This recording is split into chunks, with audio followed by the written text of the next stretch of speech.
Out of the fire 20 years after the clergy sexual abuse scandal in the Archdiocese of Louisville, Shannon Age shares her story today on Spirit Inspire, starting right now.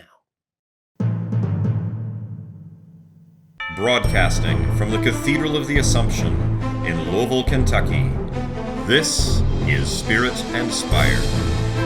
And now, here is your host.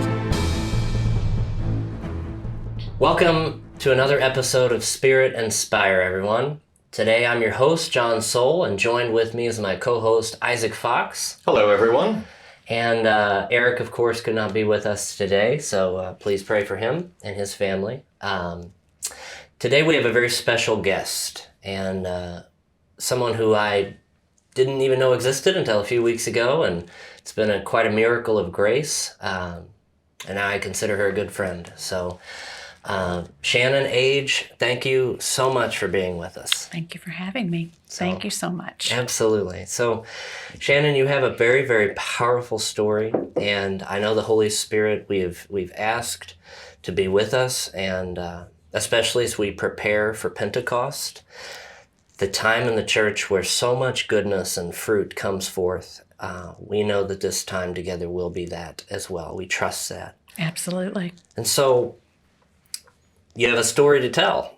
I would love to hear, some of the early days and things that you've been through in life that has brought that sense of conversion and peace into your life. So, okay. Shannon, thank you. You're welcome. Many, many years ago when I was growing up, my mom and dad moved to a new house in Okolona in 1964 because they had heard that directly across the street from our house, they were going to build a Catholic church. And they wanted their little girls, who at the time were 4 and 6, to go to a Catholic school. And what better way, they're going to be straight across the street. So they moved into this little house in May of 64. And within the next year or so, St. Luke's was being built, and they were founding members of St. Luke's, and they just loved this little community that was growing. The cords to the electric that was used to build the rectory were hooked into our house. So from the very beginning, we had this huge connection with that Catholic community. Right. And Mom and Dad were just involved in every aspect of it. I can remember once they got the rectory built, we had masses in the basement of the rectory.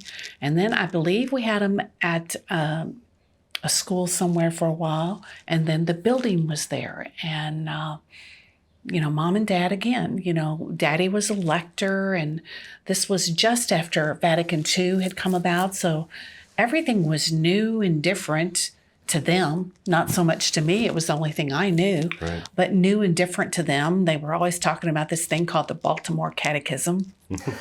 No clue what that meant, but I knew it had to have been a book because it was a catechism.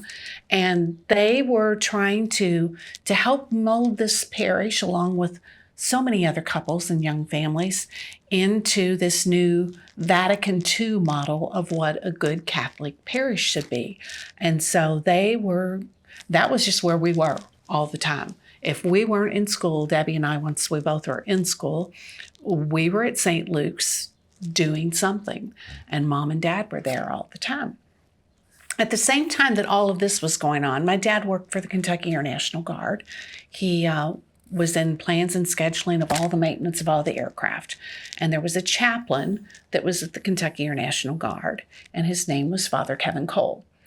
Now, Father Kevin was very different for that time period. And even today, most priests are assigned to a parish, and they live in the parish setting and they work in the parish setting. Well, Father Kevin, his big thing was he was a professor of theology at a local Catholic university, and well thought of, chaplain at the Guard.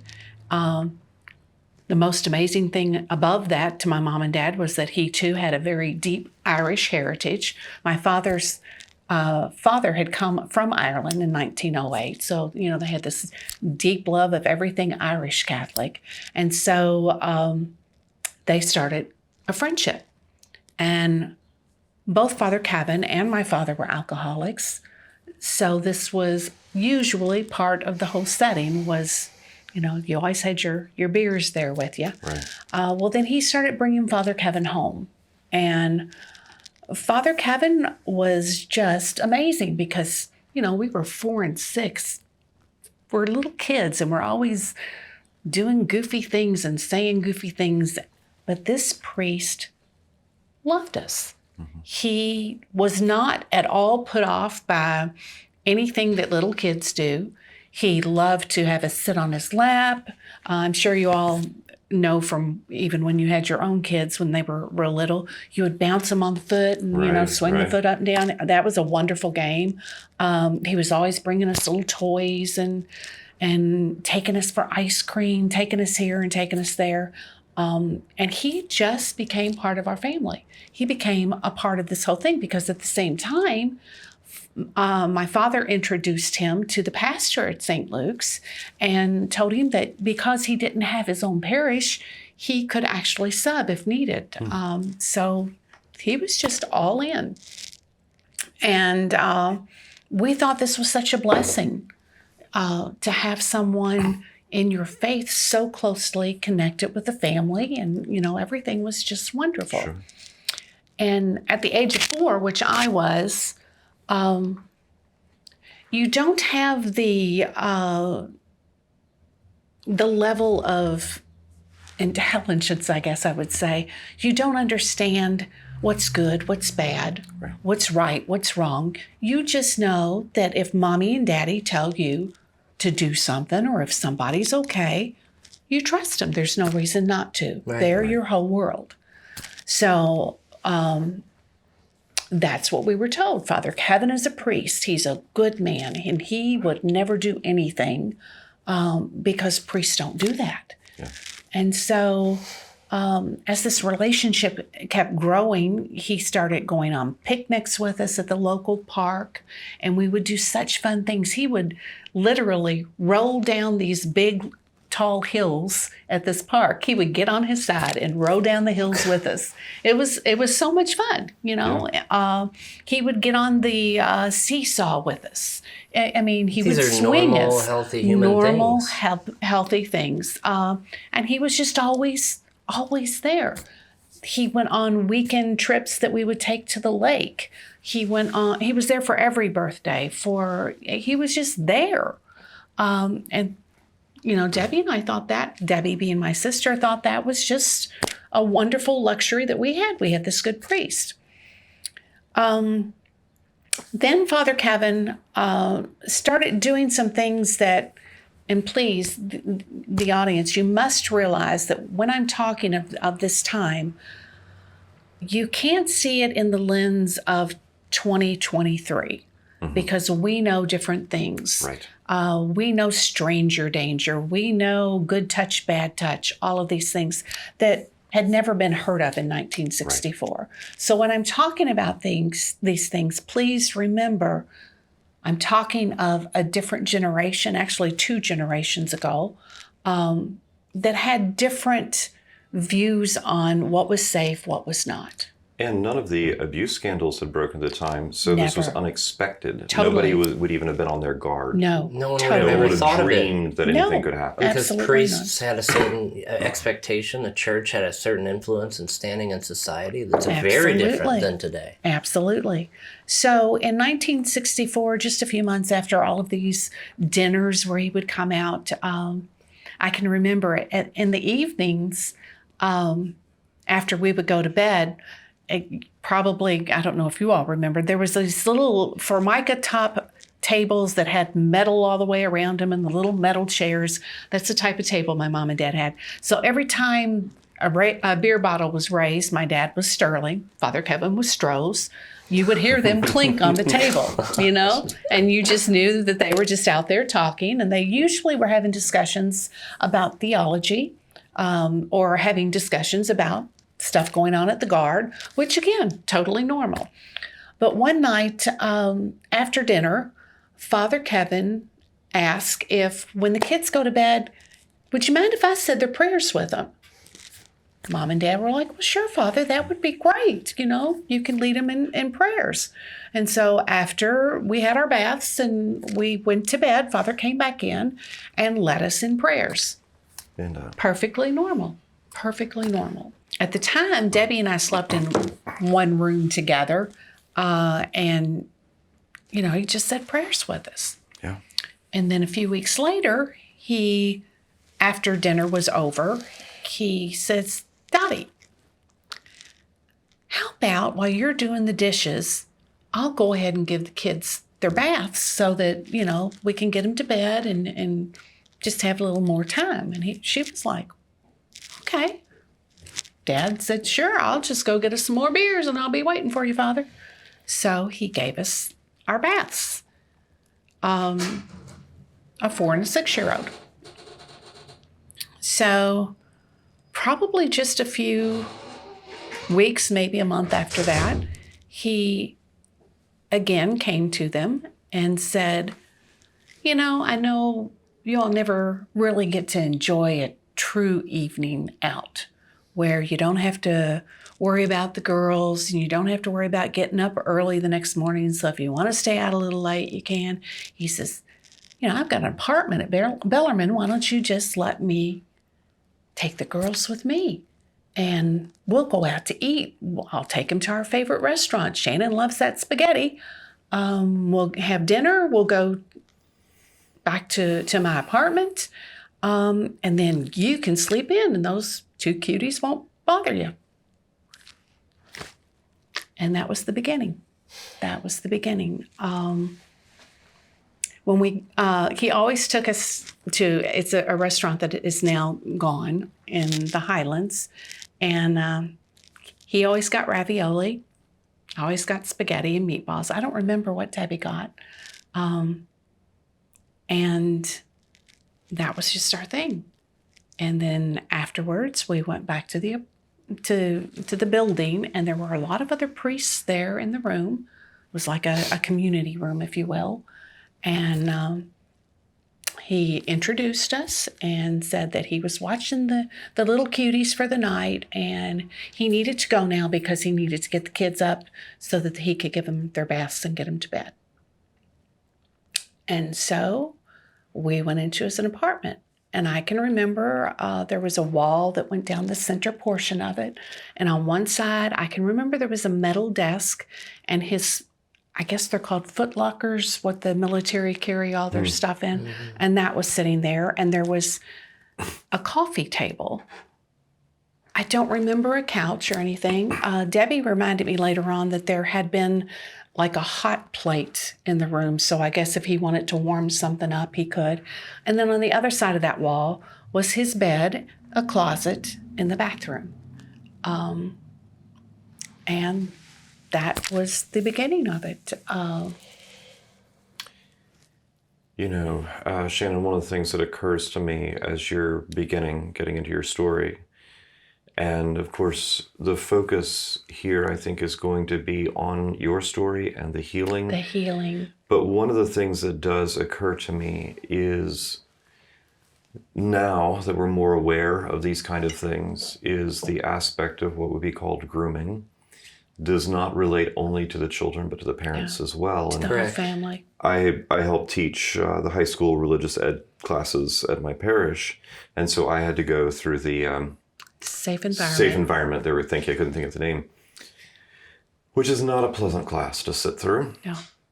And so some of that information was new to me, but that aspect was something that very much caught my attention. Was the subtlety and the intelligence with which parents are groomed as well. Absolutely. And maybe if we have time today, we can circle back that a little bit, because part of this I would also like to be cautionary. Because other people may find themselves in similar situations. And I'm not talking just about the children, but the parents completely unwittingly. Because this person had come into your life and your parents' life in a perfect way. Just seemed totally like the benign ideal way. person, Yes. right? One complete trust, was not in a rush, took time with all of that. There's an entire process that goes along with this. And yet, before we, also on the other hand, every nice person we don't want to be suspicious of either. So there are, fortunately, certain clues, certain cues of how this thing works. So I guess I would kind of encourage people, if they are worried about this or in situations where they're afraid this could happen, to look into that, maybe take lessons from your story here as well, so that parents can be also on guard for raising their own children. Well, one of the main reasons I wanted to do this, and also why I wrote a book, one of the main reasons was to show, number one, that healing is possible. Yes. But number two, that most pedophiles or sexual abusers do have a certain thing, a certain way of doing things. And they, yes, an MO. Yeah. They learn what works best and they stand by it completely. The difference in our case of Debbie and I is that because our families were so very entwined, so very linked, my dad was in the military, as I said, and he and Father Kevin both were sent away for a while, for about 1.5 years. And during those times, there were all these letters flying back and forth between my mom and dad and Father Kevin. And he was also sending Debbie and myself cards and letters, etc. So whereas most people can tell you what happened, I can show you the trail. Right. I can show you how a pedophile, operates, how he puts that hook in and gets the family and still can go, be on the edges of what is right and wrong, but because of his position, whether it's a coach, whether it's any type of profession that you have, if you're a pedophile or a sexual abuser, you can groom what you do to get people to trust you. So don't think that this is just a priest thing. Right. No, it definitely isn't. Absolutely not. He was just very good at what he did. Father Kevin was so good, and the people that I guess you would say controlled him had to have been aware of it for so long that he was moved not from parish to parish, but to 6 different states. Yeah. And that's another part of the story too, which I expect we'll get into. And that was the way it was done back then, because let's look through the eyes of back then. They thought of it more of a moral defect than they thought of it a psychological problem. Right. Okay? Mm-hmm. And so they thought if they could just get them to see the immorality of what they were doing, they would stop. So I guess, would you say it's more like, if you have a priest who's taken a vow of celibacy and he breaks that vow at some point with an adult, right? It would be kind of like the slap on the wrist. That was wrong. That was immoral. You broke your vow. Say you're sorry and start over again, sort of thing. As opposed to saying this is a deep-rooted psychological problem. Yes. But at some point during this time, back in 1963, which was the year before this all happened to Debbie and me, the president at the time of the university where he was at, a parent came to him in the parking lot there and said that this had happened with Father Kevin and their daughter, and that they wanted to make sure that he was taken care of, that he was removed, et cetera, et cetera, et cetera. And the president said he would look into it, and he was deeply disturbed. Moments later, Father Kevin, who had been off somewhere watching this all happen, came to the president and said, whatever they told you, it's all true. It's true, I did it, but I'm seeing my psychiatrist tomorrow. And so the president thought, it's been taken care of. I don't have to worry about anything. He realizes that it's wrong. Wow. He realizes that he needs help, and he's gotten his help in place. So he was really even using that as sort of a grooming of the president. Absolutely. He made him feel safe that Kevin knew what was wrong. And this speaks to the power, not just of position, because oftentimes it can be someone, like you said, a coach, or I was reading Bishop Barron's Letter to a Suffering Church, and he was speaking of that vast power difference, even like Hollywood producers compared to their actresses. And, Absolutely. And that kind of struggle. struggle. But in this situation, the power is both over him lording it over the family and over you, but also the reality of the manipulative nature of how he did things. Absolutely. He could even use it to control the people who were above him. Yes, absolutely. And he was very good at it. He was a very good speaker. I can remember he sang beautifully. He was a very good homilist. He was just good at everything he did, and nobody wanted to admit that something could go on. And so this went on for 6 years, and we're not going to get into graphics. I don't think that is necessary. But it went on for 6 years, and during that time, my sister, years later, felt that she needed to tell me that she felt she was responsible for my abuse. And we sat and cried, and I said, Deb, how can you be responsible? You were 6 years old. Don't let that weight hit you. But I was there with you, Shannon. I was there the whole time. Well, I was with her too. Yeah.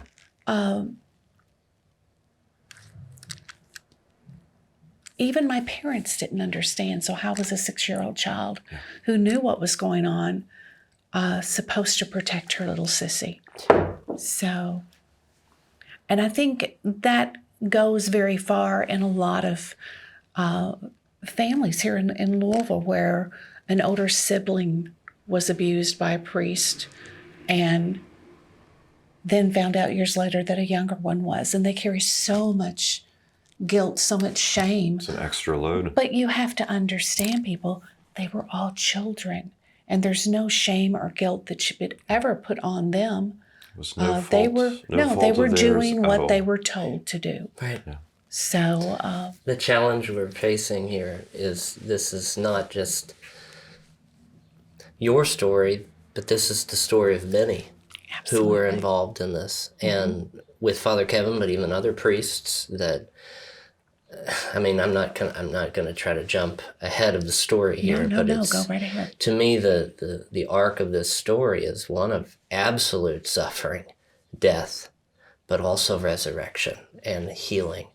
And we're actually in those very days of resurrection and healing that we're starting to witness, but it's taken decades. Yes. Decades. When this first came out in 2002, and the first stories started coming out of Boston, and then they started coming here in Louisville, Debbie and I sat down for quite a while, and what do? We had both been in therapy for over a decade at that point. I was at the time 42. Debbie was 43, getting ready to turn 44. And she said, well, what are they going to ask for? And I said, I have no idea. And she said, I don't want money. And I said, I don't want money either. But what we need to find out is how many other people did he affect? Right. We know we can't be the only ones. Mom had given us little hints of people she thought perhaps something had happened to, but she had never really come right out and said who she thought for sure. So I called the Archdiocese. And at the time, again, we have such a great system now with a specialist that takes care, Martine Siegel, who takes care of victims, okay? Yeah. And we have all of these different things that have been implemented since 2002, thank God. But at the time, it was a deacon that was answering the phone. And he had no training in how to talk with people who were reporting. Again, no fault of his own. Right. Just the way it was back then. And when I asked him if Father Kevin had been reported, he said yes. And I thought, my first thought was Debbie must have gone ahead and called herself. I said, was it my sister? And he said no. So right then I knew there had been others. And he said very loudly, you do know he's dead, don't you? And I just caught my breath. And I said, yes, I know he's dead, but he'll never be dead in my head. He'll always be there. Yeah. And I said, so I want to report him. And he said, well, he's not one of ours. You need to call his group that he was, he's not a diocesan priest. Order priest. He was an order priest. And I said, okay. So I got off the phone and I just wept because he was just so, he's not one of ours. And as I came to find out in the ensuing weeks and months of coming out with the story publicly for more than just my close friends and family to know, that was very much the attitude. Oh, he's dead. Get over it. Just move on. And so when Debbie and I joined the lawsuit, I had an hour after we signed the papers to go and tell our 12 and 16-year-old sons what was getting ready to be on the news that night. And it was probably one of the hardest things I've ever done. And I still to this day question whether Debbie and I at that point, while I believe that the lawsuit did many things that has been helpful overall in addressing the problem, I also know it tore our family to shreds, and it caused problems in our relationships that I don't know if they'll ever be able to be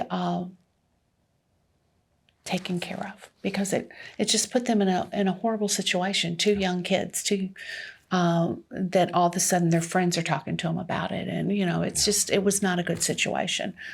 And this speaks to the long-term repercussions of this, because even that can be traced back to the actions of Father Kevin. Absolutely. Yes. Absolutely. Shannon, I was curious because you said something earlier when this started breaking, that your mother had dropped some perhaps hints of other people she thought may have been affected.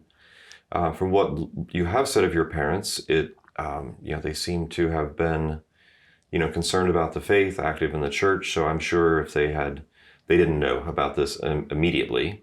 At what point, or I assume that, at what point did they become aware? Well, now my dad died in 1986, so I never was able to have a discussion with him, with any of this, because I had pushed things so far back. Did you have any memory gaps? Oh. So I'm sorry, John has read the book. I have heard the overview of it. Yes. I've not had a chance to actually read the book. I just know it's very common. Yes. With me, there's lots of different ways, psychiatric ways that you can talk about it, whether it's regression or dissociation or multiple personality disorder. I've had all three of those terms used with me. I pushed things so far back. I learned how to focus on something else to take my focus off of what was happening. And it wasn't until my 30s that I really realized, I was always afraid of things that other people weren't afraid of. I was afraid of certain smells, certain noises, certain phrases, the smell of beer. But you didn't know why? Didn't know why. There were two songs that if I heard them, I would just start crying. And they were even to this day, you'll hear them now and then. Strangers in the Night by Frank Sinatra. Yeah. He used to sing it to me. Blue Spanish Eyes, which was early in the 60s. Now, I don't know if maybe tried to sing Blue Irish Eyes because we were so Irish, but... Sure. But when these things happened, I didn't connect it to that. No. I just knew I was absolutely terrified. Just terrified. And then my dad died when I was 26.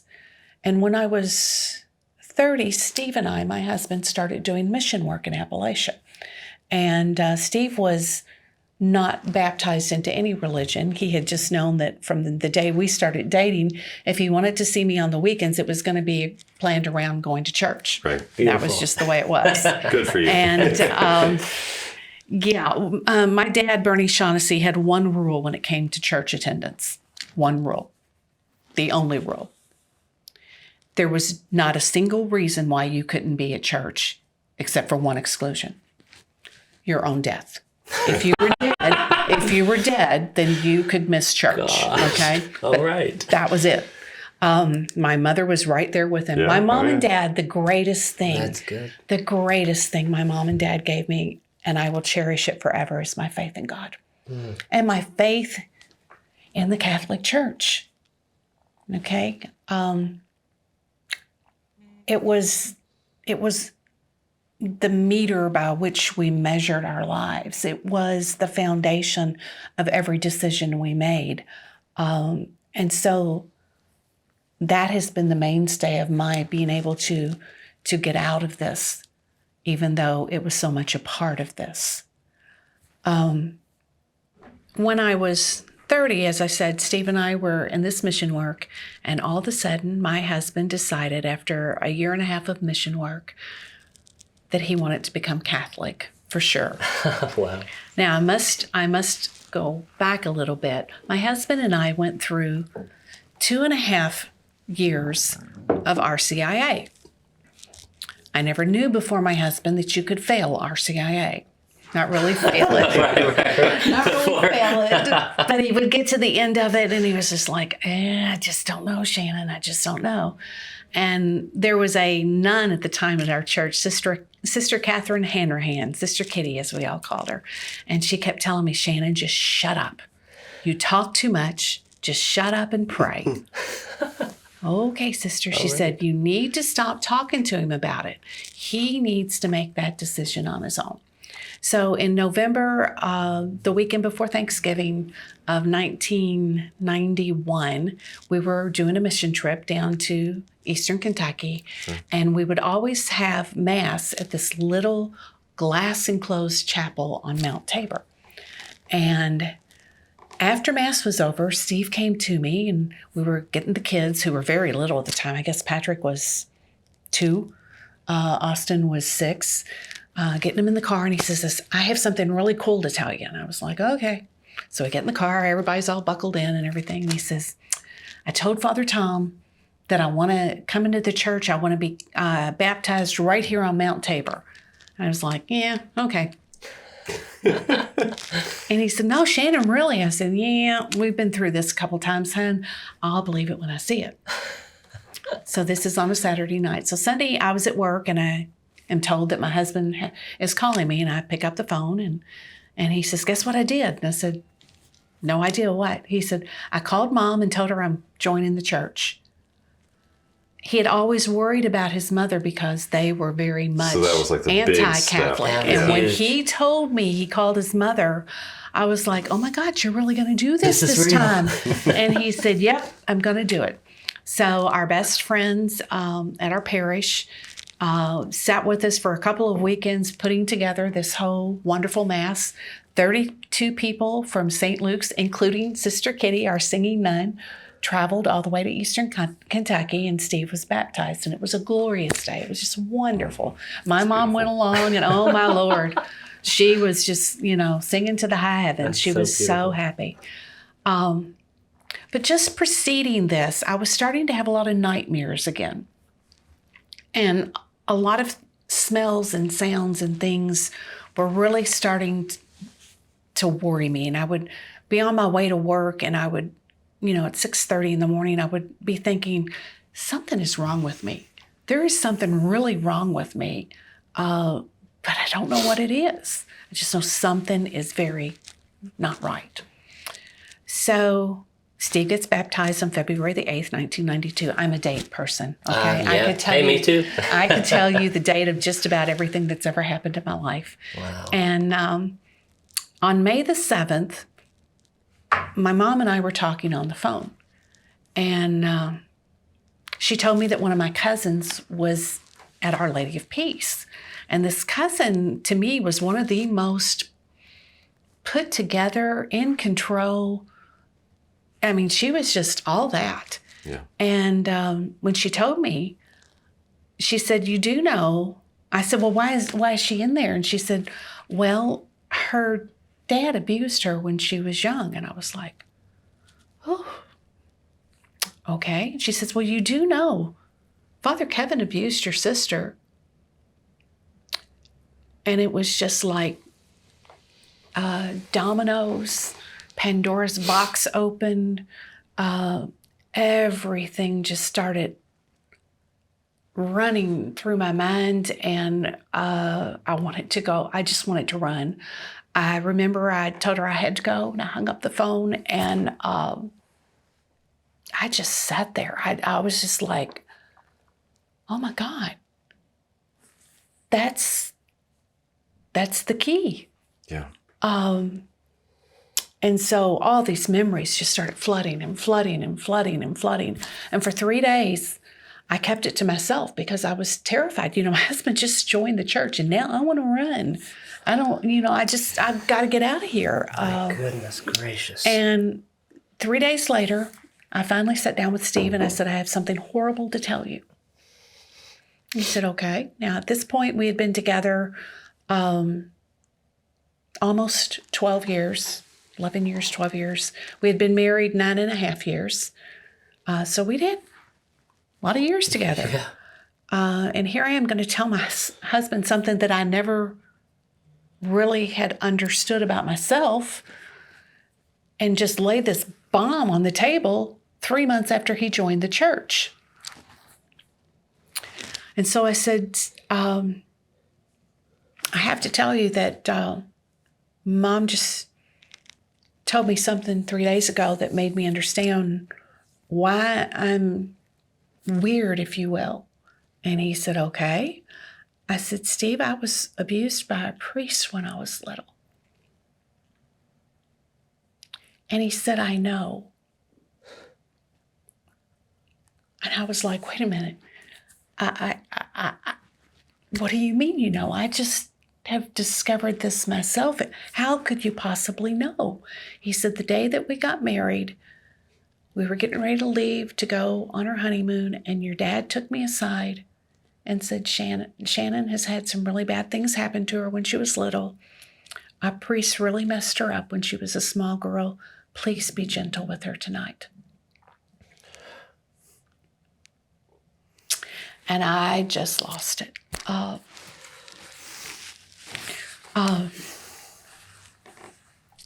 said, if you knew, how could you marry me?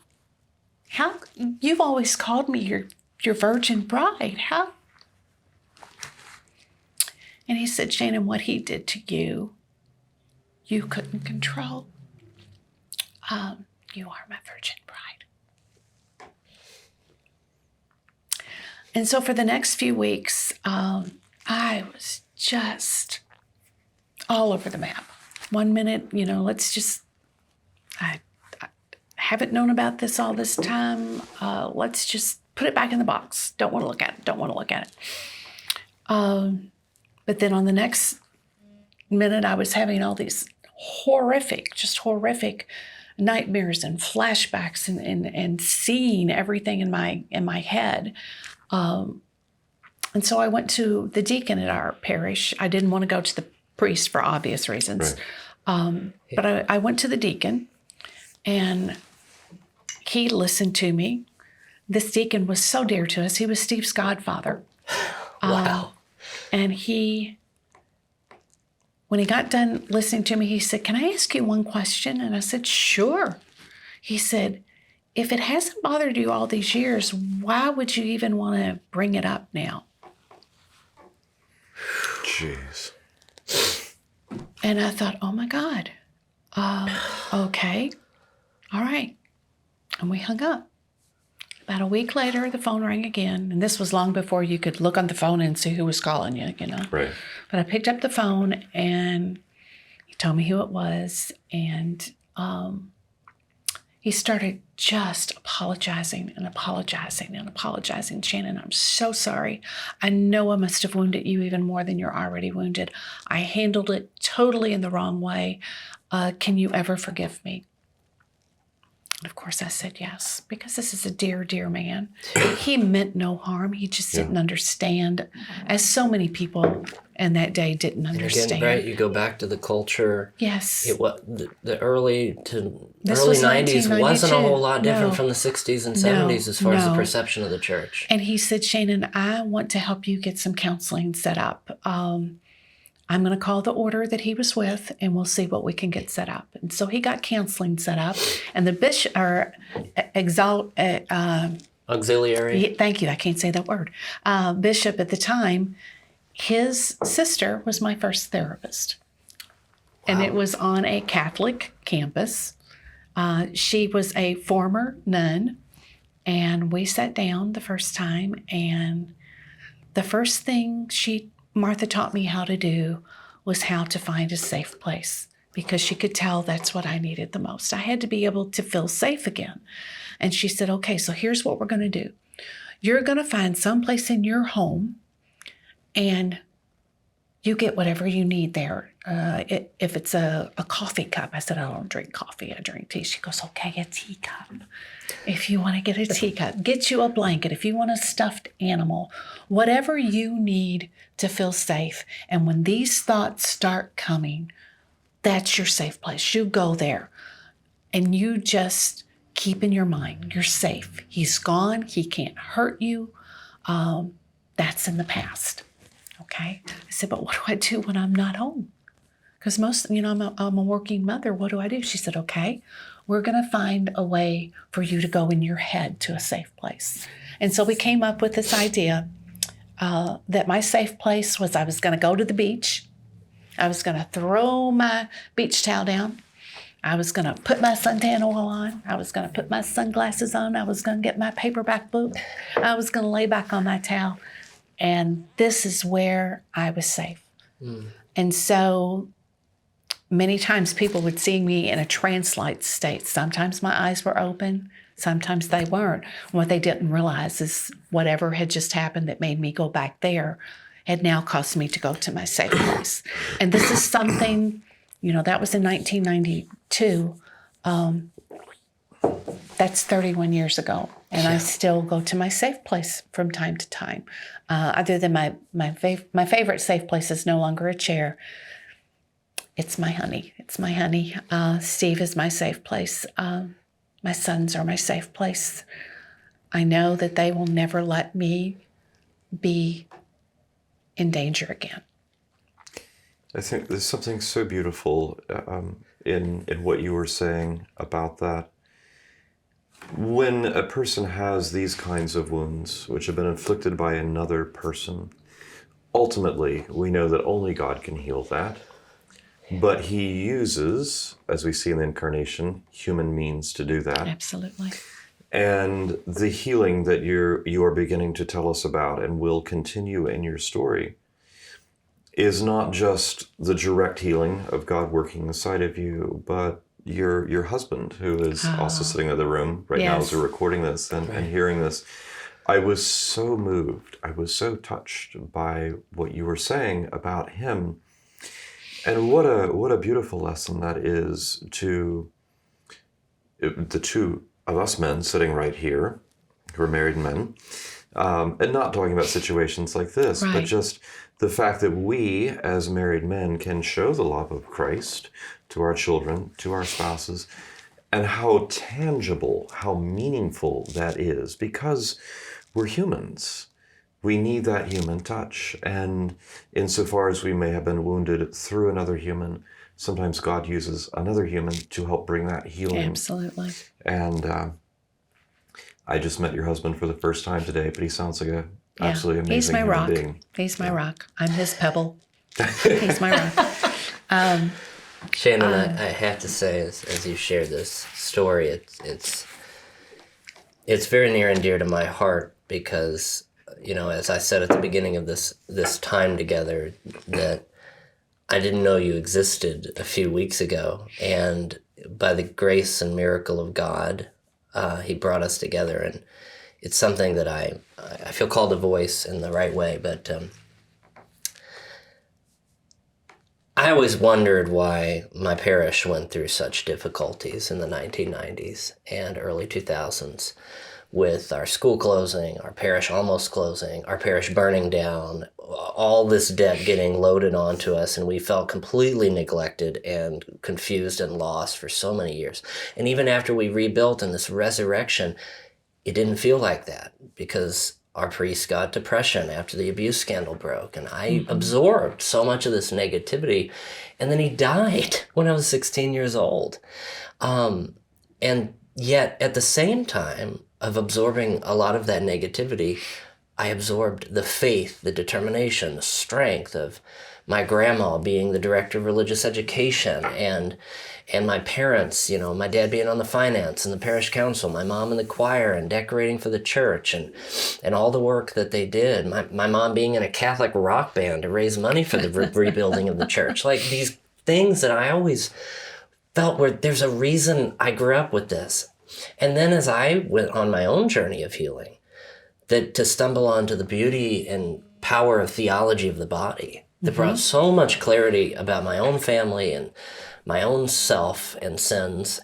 And now this, to learn that this took place, obviously in many places, but in the very heart of my parish,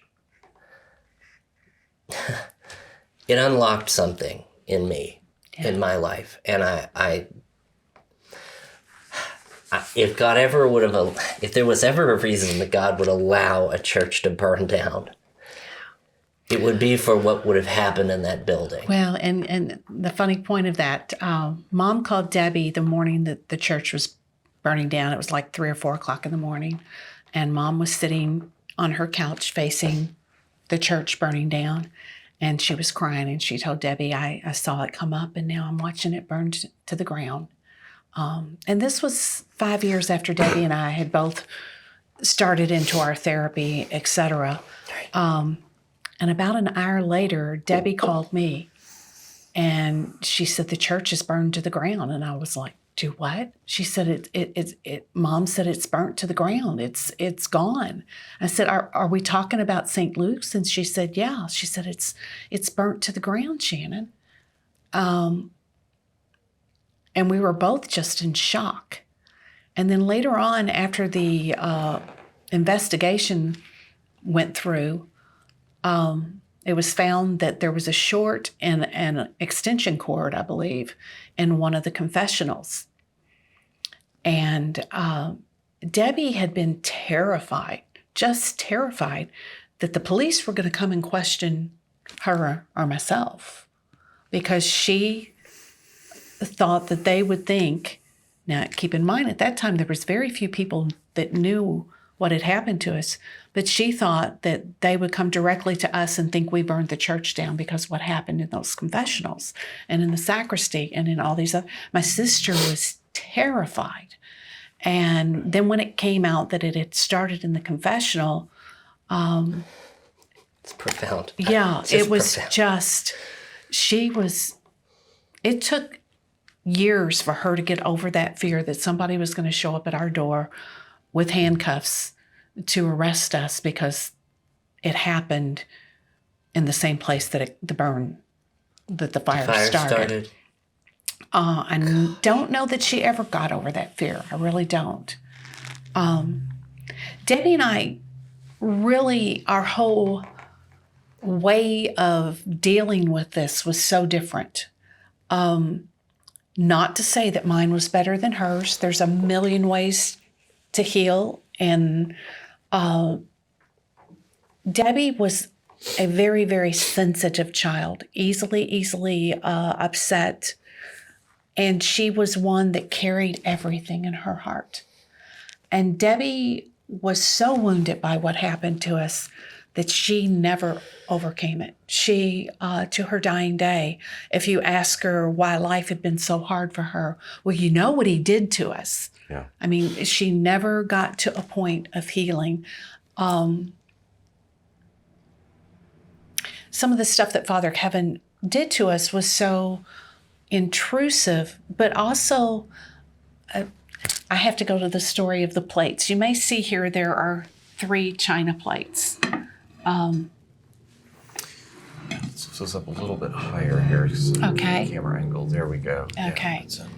When my father was sent to Japan in 1968, and Father Kevin was in Korea, Father Kevin used to take pictures of us. That was one of his big things. And I mentioned the coffee table in his apartment. Well, he would sit us on the coffee table and take pictures. The one on this side, that's my sissy in her first communion dress. I know it wasn't her first communion day because she's wearing black shoes, which we all know that a good little Catholic girl would have not done that on her first communion day. I was just in one of the little dresses that Mom always put us in. Well, when Daddy went to Japan and Father to Korea, Father took those pictures of us and gave them to Dad, plus Dad took a picture of their wedding, which had happened in 1957. And while Daddy was in Japan, he had a Japanese artist paint these on these plates. And so when he came home from Japan, these were my mother's prized possessions. And somewhere around that time, my dad bought my mom a china cabinet, and she put them on the top shelf, and they were to be displayed for everyone. She was so proud of them. In 1993, right after Debbie started her therapy, Debbie asked Mom to take those plates down. And Mom said, no, they're my plates.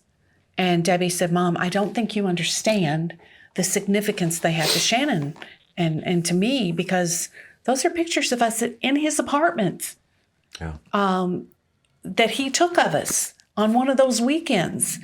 And Mom said, well, you know, I'm sorry, but your dad gave those to me as a present. And they're mine, and they're important to me, and they're staying. Now, did she realize? I don't know. Was this just another form of her denial? Don't know. Could be. Yeah. It's hard to understand. It's really hard to understand. The first thing, when we got, after my mother died in 2001, she had been in the hospital for a week with a heart attack. And when we got back to the house that night, there were two things that we each gravitated towards, Debbie and myself, that we wanted to get out of that house. And this, again, shows the difference in our ways of healing. We had now both been in therapy for a decade, practically. I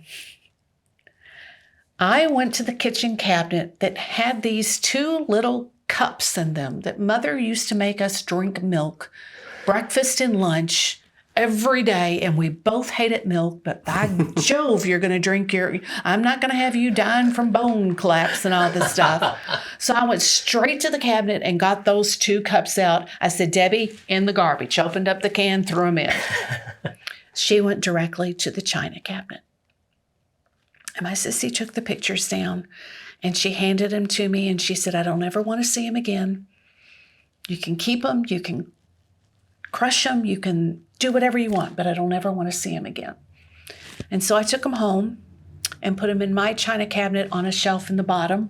They were totally covered. Nobody was ever going to see them again. And a lot of people have asked me, why have I kept these plates? And that's a good question. On some days, I want to. What's it called when you throw the machine throws the plate up in the air and you shoot them? Like skeet shooting. Skeet shooting. Yes. Okay. There's been many days that I've thought skeet shooting would be a great sport to take up with these plates. Okay. Yeah. But on the other days, these two little girls walked out of that room, and I have to honor that. I have to honor their courage and their determination. And someday when I'm gone, I've given my sons permission, if they should want to, they can put them in the skeet machine. They can blow them up. They can put them in my casket. I don't care. They won't be important to me anymore because I'll be not worried about them anymore. But I can't get rid of them now because these two little girls made it out of that room. And for you to bring those here, Shannon, is profound and symbolic. And I know you're someone of great symbolism. Yes, yes. That's what the sacramental worldview, the sacramental life is all about, right? Being able to see the invisible through the visible. And these may be symbols of pain and suffering, but yet through this testimony that you are sharing, it is, I believe, before our very eyes, transforming into symbols of resurrection, healing, and hope for so many, that you are giving to those who have suffered, who have not yet come out of those rooms where those things took place in their lives. And you are giving them visible hope, tangible,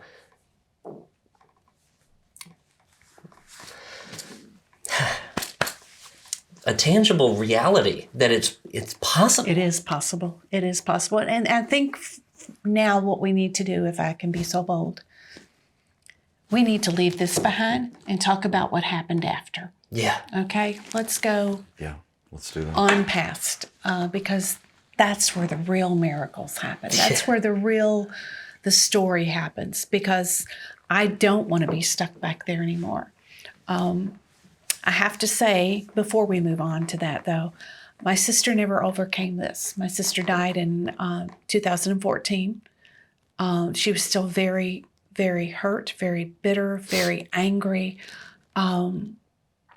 She had left the Catholic Church decades before, and I understand why she did it. It was too traumatizing for her to be around the sacraments. We have a different way of looking at things. Like I said, healing is very different for different people. And she never could come to grips with that.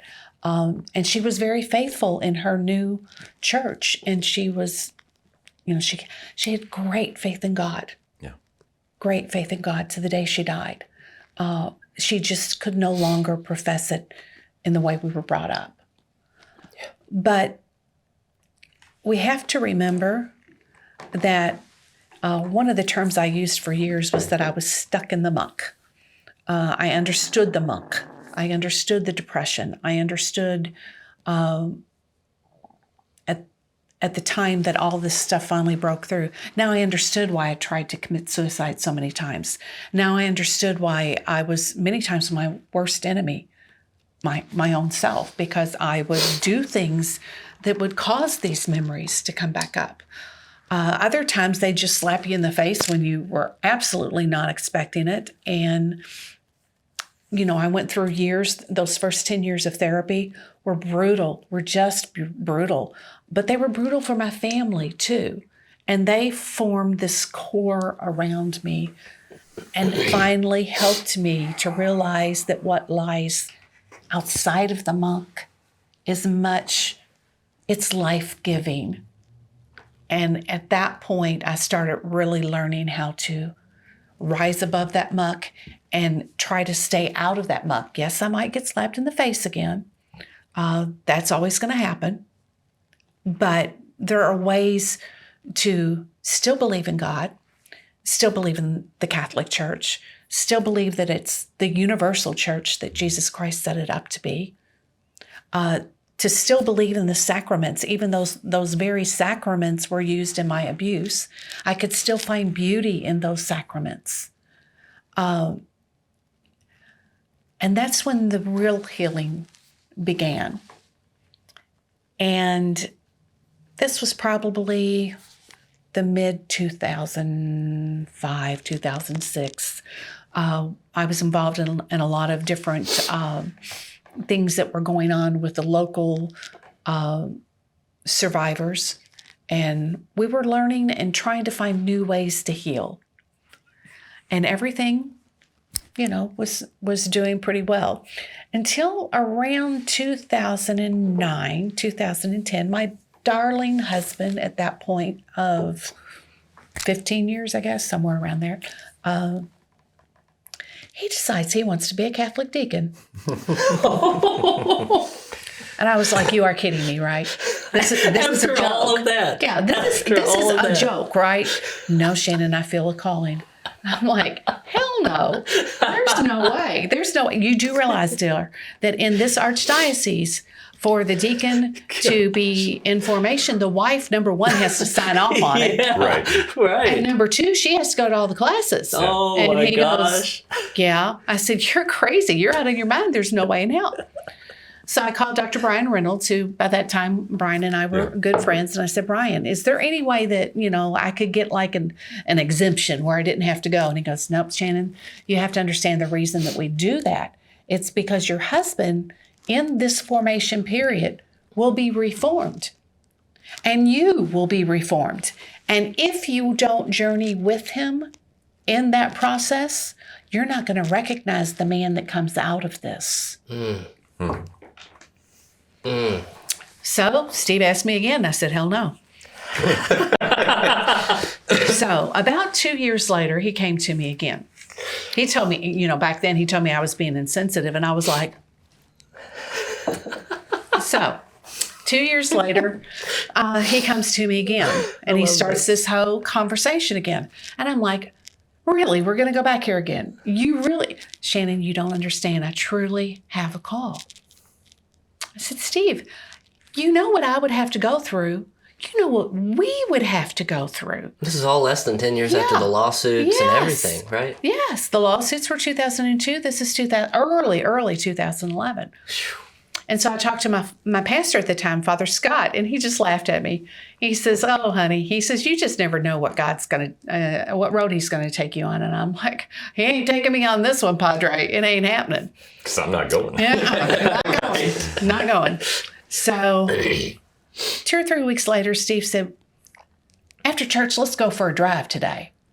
We both love taking drives out in the country. So we get out in the country, and he says, so I just want to, you can still say no, but we're going to this church out in the country where they're having a meet and greet session with the Diaconate about, what it would be like to be a deacon. And I just like... Wait, he was already driving you there at that moment? And I was like, I'm not going. He goes, Shannon, please. I love it. Just go to the meeting. Just listen to what they have to say. I'm not saying that we're going to do it, but please, just at least listen. I said, okay, I'll go, but I'm not going to like it. And he said, okay, that's fine. If you don't like it, and if you want to leave, we can leave, whatever. So we got there. I thought at one point he was going to have to throw me over his shoulder and carry me in. I that much did not want to go, but we went in, and in this room, there were 2 or 3 6-foot-long tables, and all around them are these deacons and their wives. And all these deacons have got their little collars on and their little shirts, and I'm thinking, oh. So we sat there, and I watched my husband, and he had tears in his eyes. And I could see he really had a deep calling. This was something that was just tugging at his, no, I won't even say tugging at his heart. It was just pulling him. And so the crafty Shannon thought, I've got a way out of this. So after it was all over with, at the time the Diaconate director was Deacon Bob Hall and his wife Sherry, and they, after the whole thing was over, I got Deacon Bob and Deacon Sherry to the side. I said, I have a question for you. He said, yes. I said, my husband Steve here, he wants to be a deacon. If your wife sued the Catholic Church, can you be a deacon? Oh, I thought I had it. I had it in the bag, Not many people can ask that question. Yeah. I got it in the bag. This man's going to say, there's the door, lady. Yeah, right. And Deacon Bob said, first of all, Shannon, I want to tell you I'm so sorry this happened. And I thought, wow, so different from the first time. Yeah. And I said, thank you for that. He said, but let me tell you, I don't have a problem with it. And I doubt our Archbishop would have a problem with it too. And I will tell you this, if you all decide to come in the program, I'm getting ready to retire from being the director. I won't be the director of your class. Notice he said your class. He said, but what I will tell you is during the process of that 5 years, each couple has a mentor couple that they can go to that helps them along the road, that helps them with questions, that helps them with anything. He said, Sherry and I would love to be your all's mentor couple. Oh, wow.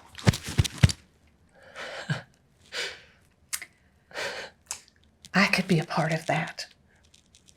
I could be a part of somebody and something that truly, truly was willing to walk hand in hand with us. Yeah. And so the next morning, Steve signed the papers, and I signed below him, and he applied for the diaconate.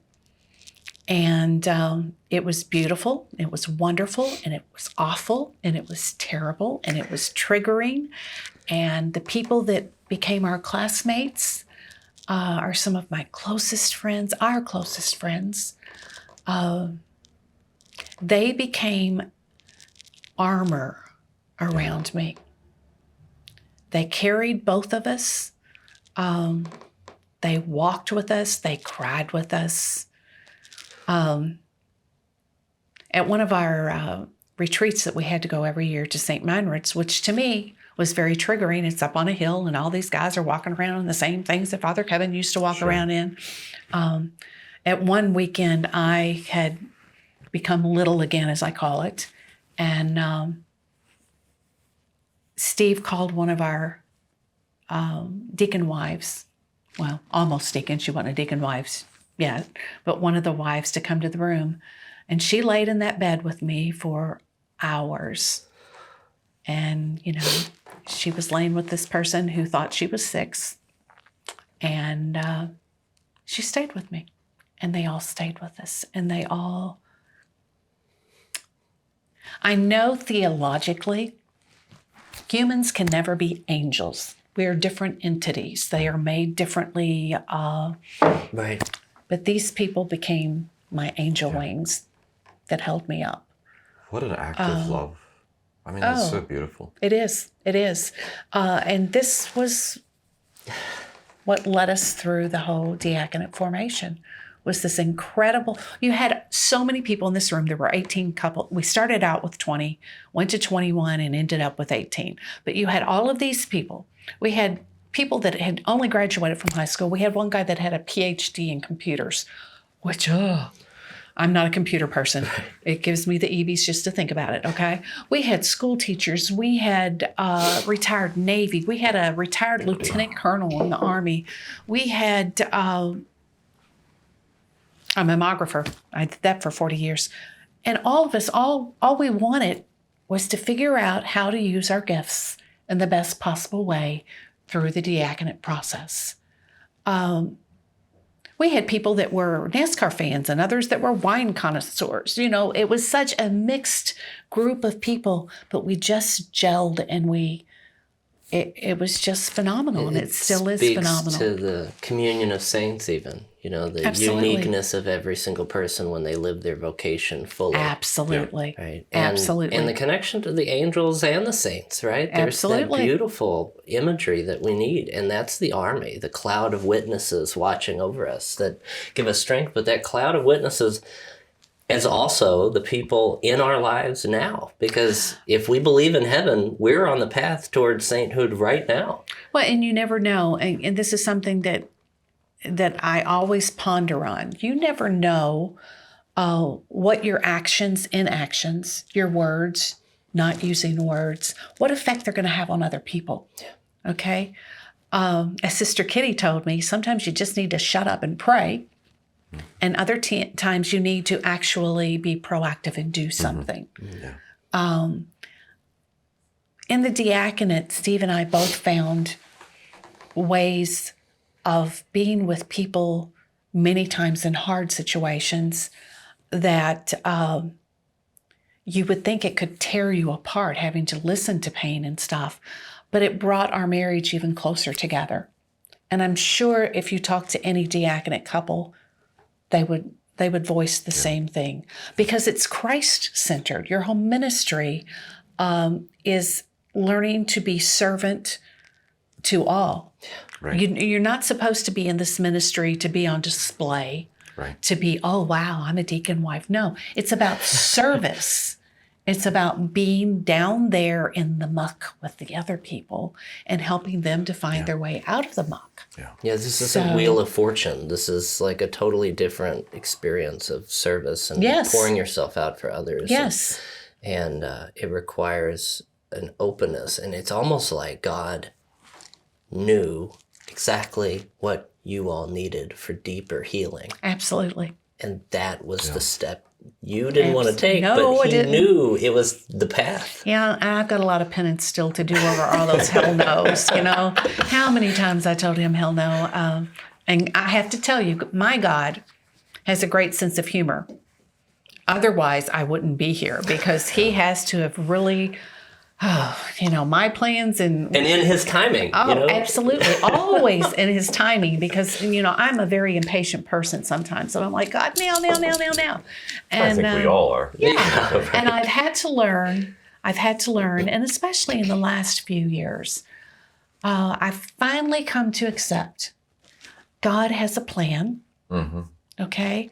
And all of my problems, all of my worries, everything that happened to me, God's already figured out the end. It's already in place. Right. It's already in place. He knew that this was the road that I needed to take to get to where I am now. Yeah. And even though some parts of that road were very, very hard, very uncomfortable, just horrible, the blessings that it has brought to myself and hopefully to other people, and knowing that,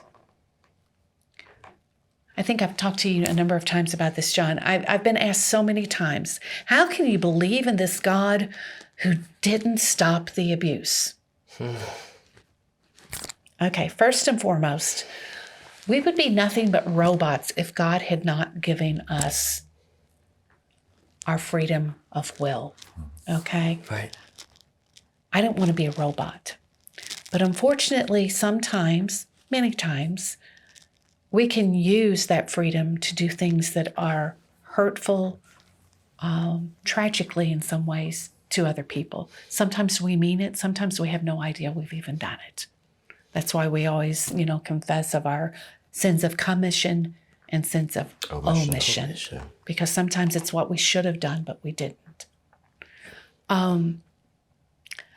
I truly, truly believe in my heart of hearts that we all have to realize that every single person that's ever conceived, ever born, every one of them, there's not a single one that God doesn't love just as much as he loves me or you or you. God loves Father Kevin. Yeah. He's his child. Yeah. He took pleasure in Father Kevin becoming a human. Does he take pleasure in what Father Kevin did? Absolutely not. Okay? But if in the last millisecond of Father Kevin's life, he truly repented and asked forgiveness for what he did, I'm going to see him again someday. And I am absolutely okay with that because I hope that in the last millisecond of life, if there's anything that I haven't confessed beforehand, but that God will know my heart, that I'm sorry, and that I want to go to heaven with him, that I'm going to end up in heaven too. And we're all going to be healed there. Yeah. Father Kevin's no longer going to be the person who did this. God makes all things new. He is the great restorer, the great creator, but also recreator. And what you said just then struck such a chord in me because it's almost identical to what my spiritual director told me. It was my spiritual director a few weeks ago. And this is why forgiveness is so important. It's so difficult, but it's so important. Especially in a case like yours, I cannot imagine how difficult it is to forgive somebody who has done something so truly diabolical, okay? Such absolute evil, not only towards you, but then also corrupting the use of the sacraments, the image of God, the image of the priest, causing your sister to leave the church because she was not able to accept it. I mean, there's a level of evil here that is difficult to express. So I can't imagine a difficulty for you to forgive. And yet it is essential. Jesus says this, it's one of the most consistent themes of his ministry in various parables and various stories, of we've been forgiven, we must forgive others. But I was speaking to my spiritual director a few weeks ago, and I was asking for advice on family matters. My wife and I have 8 children. There are days where there is a lot of challenge And I would love to tell you that I'm completely perfect and that my family is completely perfect. They're much more so than I am. But occasionally I get very frustrated and I get tired and tempers flare and I find people annoying and irritating. And right, this is human life. This happens.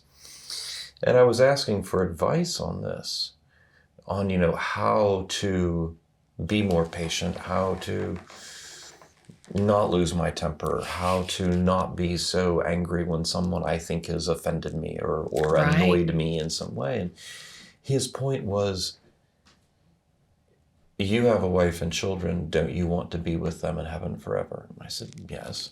And he's like, well, then you better start getting along with them right now. That brings up a good point that I didn't learn until I was in the diaconate. Okay? Do you know what your greatest job is, the most important job you have as husbands? Helping your wife to get to heaven. Yeah. That's and true her both. most important job is to get you to heaven. The sanctification of the spouse is the central role to which the other spouse is called. Exactly. Yes. So that's your most important role. True. That's your most important role. I knew that, and thank you for reminding me, because I completely forgot. Right. And it speaks to the power of you all as a couple, as a witness. And and this is where my theology, the body, comes out. Like John Paul II talks about our original innocence being broken into three original experiences of original solitude, original unity, and original nakedness. And that solitude is, Adam in the garden before Eve, but it's also each individual person, man and woman, because Adam before Eve was really mankind, man and woman. And that was in the solitude, solitude but for yourself and God. But original unity is that movement toward encounter and meeting the other. And that fascination, that mutual submission, again, in the fulfillment out of reverence for Christ, that is the deeper image of God than just individual people made in the image and likeness of God. Yeah. The image and likeness of God. It's a Trinitarian image now. The visible image of God on earth is a man and woman loving each other rightly and seeing each other, and in the use of these words that are so sacred, bride and bridegroom and husband and wife and man and woman. Obviously, we know in this world and society, they're losing their meaning because they have been so twisted up. Yes. Why would something like this have hit the church but to cripple her influence and to discount her teachings and to twist the perceptions of others toward the church so that even more rebellion could take place with so many people not knowing their identity, not knowing gender, not knowing who they really are because of their own self-inflicted wounds, as well as the things that they're exposed to on a level that many weren't exposed to before social media, pornography being, of course, huge.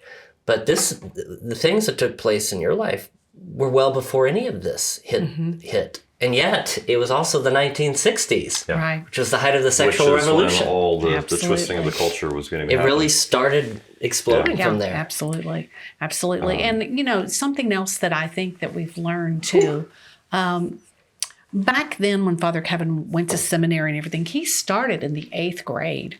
These were boys. Yeah. They were never taught anything about normal human sexuality. They were supposed to stomp it down. Right. Okay? Right. Because they're going to be a priest. So there have been a lot of wonderful priests that came through that and did wonderful things.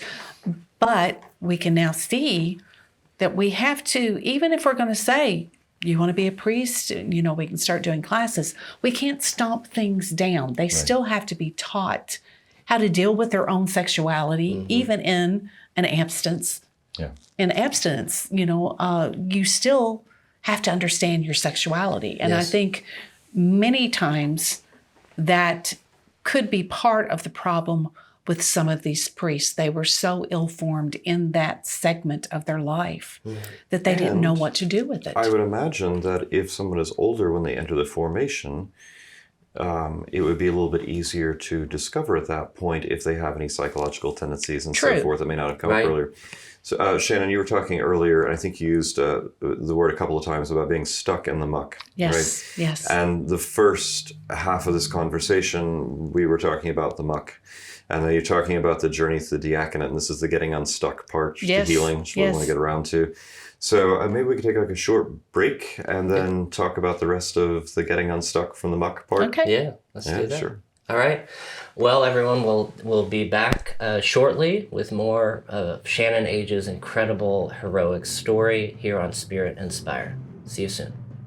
Hey everyone, this week's episode is sponsored by Family Renewal Project. FRP is a local theology of the body apostolate in service to the Archdiocese of Louisville. They're dedicated to renewing the culture through the renewal of the family. They have so many amazing things going on, so check them out at familyrenewalproject.com. Welcome back to Spirit Inspire, everyone. I'm your host again, John Soule, and we've been talking with Shannon Age. Powerful story of healing and redemption and intense suffering in order for her to get there. And I just first want to thank you for your courage, for your honesty, for your love, for your mercy, for your witness. And it gives us, in the whole Archdiocese of Louisville, hope that it's possible. Yeah. True hope. And for me, being a member of the very parish where much of this took place, it's unlocked the key to my own past. I've just through reading your book, through talking to you the past few weeks, it's like I relived the 1990s, the early 2000s, and I was able to have more compassion on so many people that I didn't understand why they were reacting in this way. And obviously, not everyone would have been aware of what happened or would have responded the way they did because of what happened in your life, because we were dealing with the traumas of losing the school and the near closing of the parish and the burning down. But I look at them as spiritually linked. There was great evil done on the grounds of what should have been sacred ground, holy ground, sacramental ground. And that sacredness was violated and twisted. And that is what I think God was trying to wash away, to renew in a way that brought healing and hope. And obviously we had to address it when the initial truth was coming out, you know? Right. But now years later, I feel like God has put us in a position by which we can look at this objectively, not in a way that's removed or distant, but in a way that's confident and stable and safe. Yes. Well, when it first came out in 2002, my mom and dad both were gone by then. And there were a lot of people that didn't want to believe it because we had never really told, other than our very close friends and some family members. And so it was very, very hard because first of all, they didn't want to believe it. Nobody wants to believe this, right? So they didn't want to believe that. And so there was a lot of really, really hard stuff said to both Debbie and me, as with all the others in the lawsuit. There was a lot of hard lines that were kind of drawn in the sand between the clergy and the people that were suing the church. And in a way, and again, looking through that lens, it truly re-victimized most of us.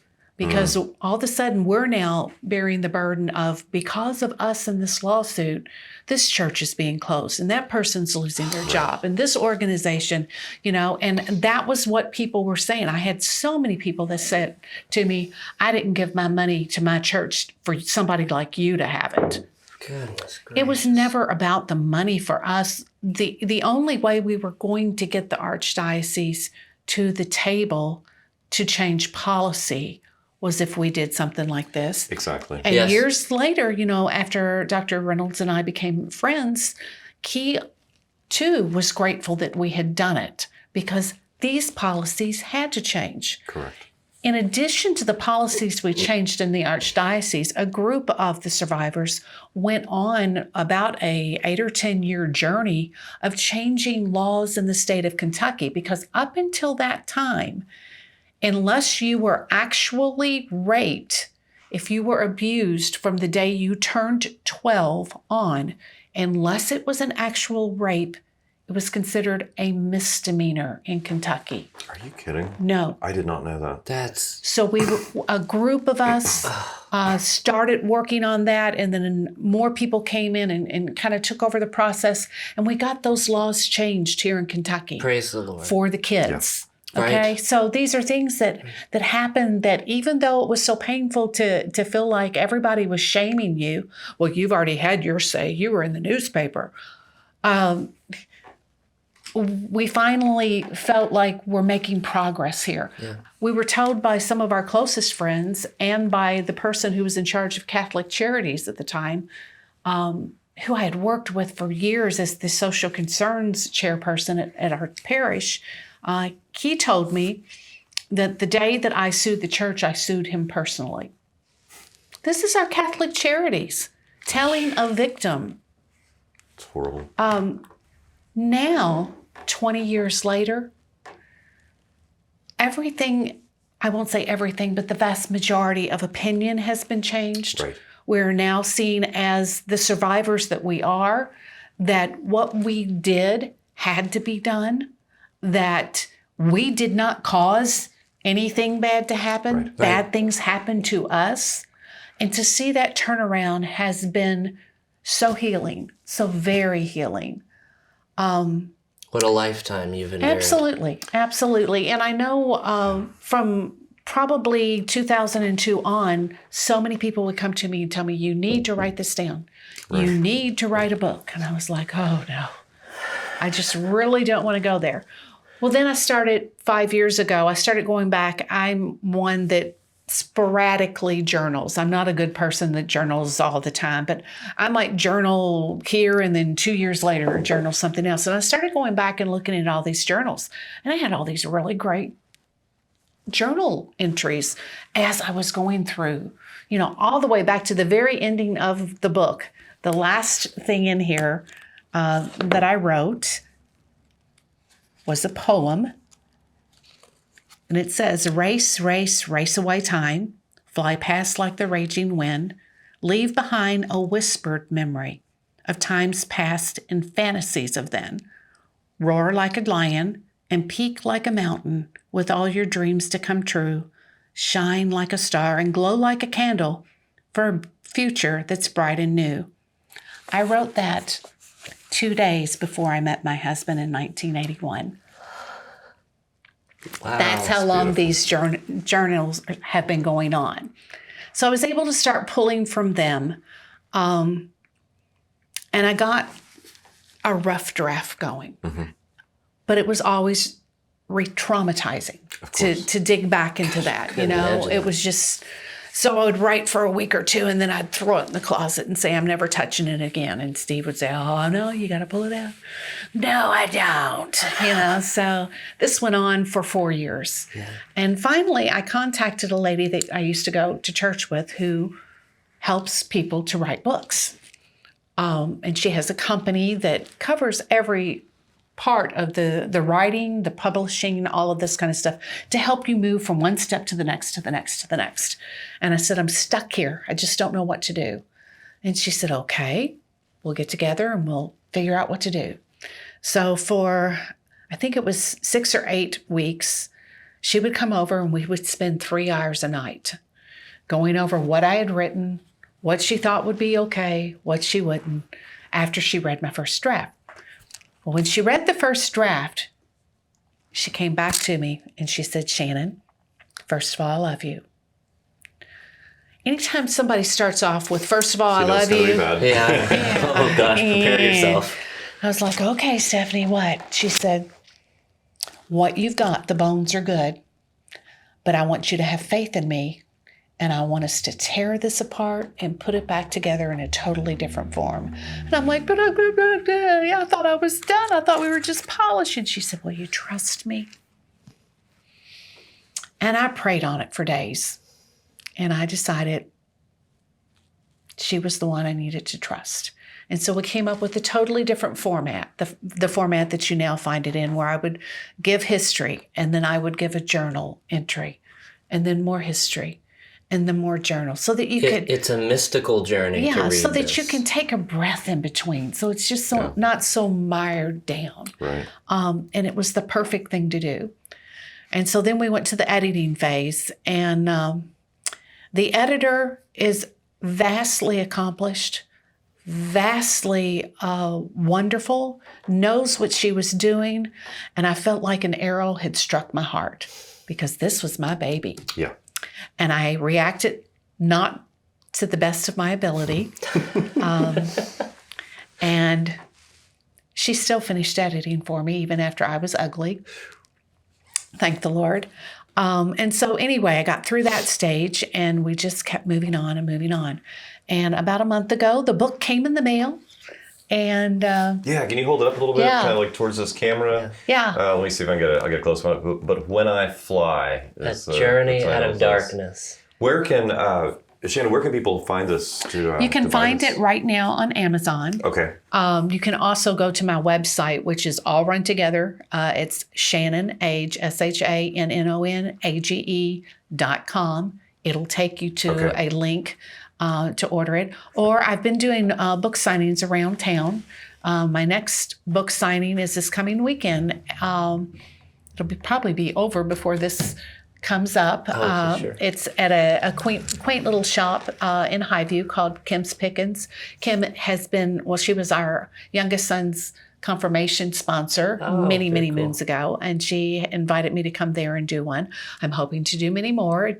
We've done one at our parish, getting ready to do another one at another parish out by where we live. So we'll just keep on doing that. And do you post those dates on your website? I do. Well? I do. So it's shannonage.com. Yes. And so you can buy the book through there. You can see you've got upcoming book signings. Yes. And it's also available, you said, on Amazon. On Amazon, yes. Yeah, but When I Fly. So hopefully we can encourage some people to read the story. Yes. Yeah. The one thing that I want everyone to take, this is a heavy subject. Yes. This is a hard subject.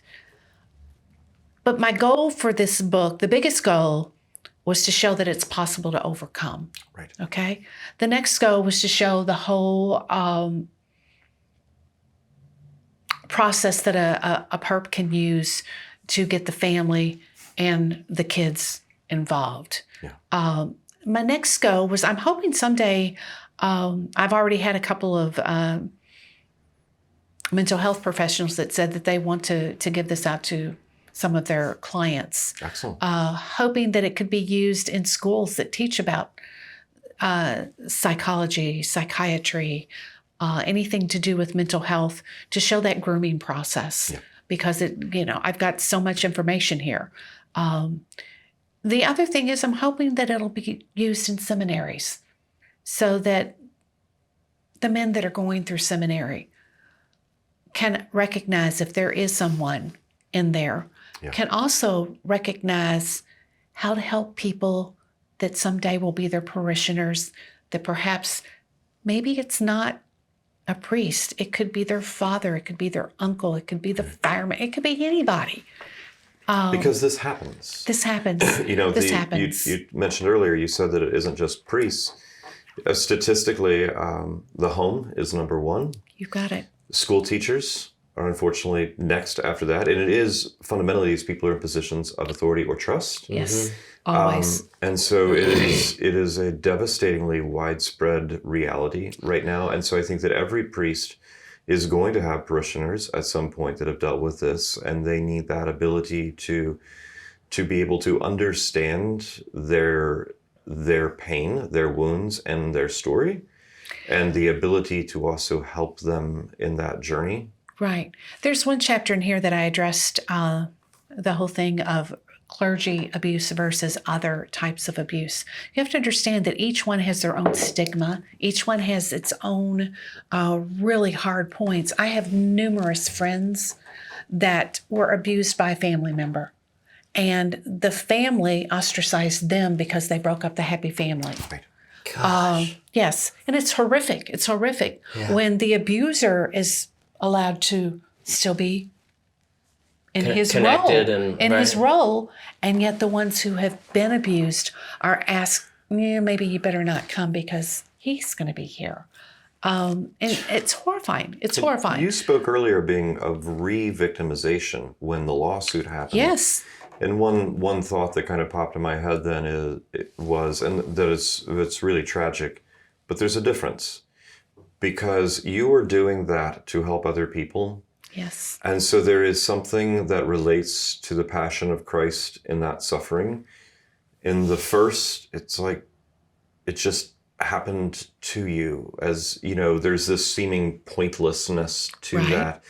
The second victimization is one which you were willing to fight through on behalf of others. So it's a virtue. It's an offering. Even though it's very wrong of people to have victimized you that second time, you are trying to do this on behalf of other people, to change laws, to change policies, to change all of these things. So, blessings to you for being willing to stick that out. Well, something you have to realize too is the worth of redemptive suffering. I was literally going to say redemptive suffering. That's what I was thinking. The second victimization is part of this redemptive suffering as opposed to the first one. It's an intentional walk to Calvary. Yeah. Whereas the other one was just happening to you. Yeah. And, well, and even everybody says, I bet this was so healing to write this book. No, this was redemptive suffering. I knew it was going to possibly help other people. Also, so that it just didn't go to my grave with me. There was too much to learn from this, okay? But it was horrific to write this book. There was no part of this book that was fun. But what it can do is bring the good out of the bad. It can give hope to someone else that there is a day where it's not going to be on their mind 24 hours a day. There's a week where it's not going to be on their mind all the time. There's going to be a time where you're going to be able to mentor to someone else who's been through the same thing. And the biggest thing that we all need as survivors isn't for somebody to sit here and tell us all the things that we could have done or all the things that person was bad about we don't need to hear that stuff. What we need is somebody that will sit there with us and just be. You don't have to say anything wonderful and graceful and holy. You just need to be in the muck with us and help us, give us that hand to get out of the muck. Which is precisely what Christ does by becoming man, by taking on the human condition. He walks in the muck with us. Yes. Shannon, I know we're probably getting to the end of our time here, but there was a thought that had been on my mind today and prior to today, kind of concerning this whole topic, and I wanted to kind of ask it of you and get your thoughts on it. So I'm thinking of what it means to be human, and we have this kind of definition of rational animal. So there is both a spiritual component and there is a physical. There is soul and body both, and as humans we are a composite of that. One or the other are missing, and we're not human. If we're only the rational side, then we're angelic beings. If we're only the physical side, then we're animals or plants or something else. Death occurs when what has been joined is separated. When the soul is separated from the body, we experience death. So, thinking of other crimes, if somebody murders somebody, that's terrible, because that person was made in the image of God, right? So they're killing that, and it happens by separating the soul and the body. Similar to that, I've had this thought for some time now. I feel that every sexual sin is in that category. If you consider an extreme example like rape, it is the complete denial of the spiritual aspect of the other person. It is saying that it is only the physical, only the animal that is of any meaning. Their free will, their interests, their soul, their heart, their mind have no value whatsoever to the person who is perpetrating that. Mm-hmm. So in a spiritual sense, it is murder. It is, you are not human. The soul is removed. You are nothing more than a material object. And I think that unfortunately we have become more and more inoculated to this reality as a society because of the prevalence of pornography. Because pornography is the same thing. Mm-hmm. We say that pornography objectifies. It does.